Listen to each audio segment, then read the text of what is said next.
महाराष्ट्र में सहकारिता सम्मेलन में केंद्रीय गृह मंत्री अमित शाह ने एनसीपी शरद के प्रमुख शरद पवार पर हमला बोला। अमित शाह ने कहा कि शरद पवार जब कृषि मंत्री थे तो उन्होंने सहकारी क्षेत्र के लिए कुछ नहीं किया। जब वो 10 साल तक केंद्रीय कृषि मंत्री थे तो सहकारी क्षेत्र उनके अधिकार क्षेत्र में था। उन्होंने पूछा कि आपने इस क्षेत्र के लिए क्या किया है? क्या आपने कर मुद्दों का समाधान किया? कर के संबंध में मॉडल उपनियम बनाए क्या? हमारी सरकार ने अलग अलग सहकारिता मंत्रालय बनाकर के कई काम किए हैं। नासिक में सहकारिता सम्मेलन में केंद्रीय गृह और सहकारिता मंत्री अमित शाह ने कहा कि जब विज्ञान सहकारी क्षेत्र का हिस्सा होता है तो कृषि लाभदायक हो जाती है।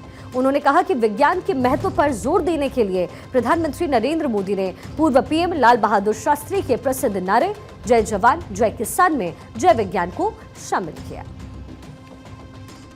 पवार साहब को जरूर पूछना चाहता हूं, पवार साहब आप 10 साल तक देश के कृषि मंत्री रहे, उस वक्त ये सहकारिता मंत्रालय आपके अंतर्गत आता था। अब महाराष्ट्र की जनता को जरा हिसाब दीजिए, महाराष्ट्र के कोऑपरेटिव आंदोलन के लिए पवार साहब आपने क्या किया है? चीनी मिलों के लिए क्या किया है? पैक्स के लिए क्या किया है?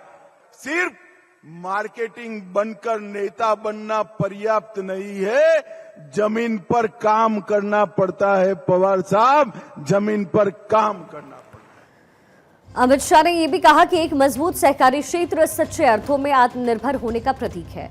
इस क्षेत्र में 1,18,000 सदस्य हैं और सरकार ने जुलाई 2021 में स्थापित सहकारिता विभाग के कई लंबित मुद्दों का समाधान किया।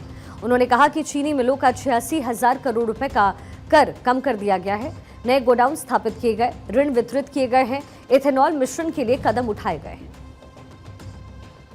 सहकारी चीनी मिलों में 15,000 करोड़ का इनकम टैक्स का झगड़ा चलता था, उसको हमने समाप्त किया और नए 46,000 करोड़ के टैक्स को कम करने का काम भारतीय जनता पार्टी की नरेंद्र मोदी सरकार ने। इससे पहले केंद्रीय गृह मंत्री अमित शाह ने नासिक के त्र्यंबकेश्वर मंदिर में पूजा अर्चना की। मंदिर प्रशासन ने उनका अभिनंदन किया। केंद्रीय मंत्री के साथ उप मुख्यमंत्री एकनाथ शिंदे और राज्य मंत्री माणिक राव कोकाटे और गिरीश महाजन भी मौजूद रहे।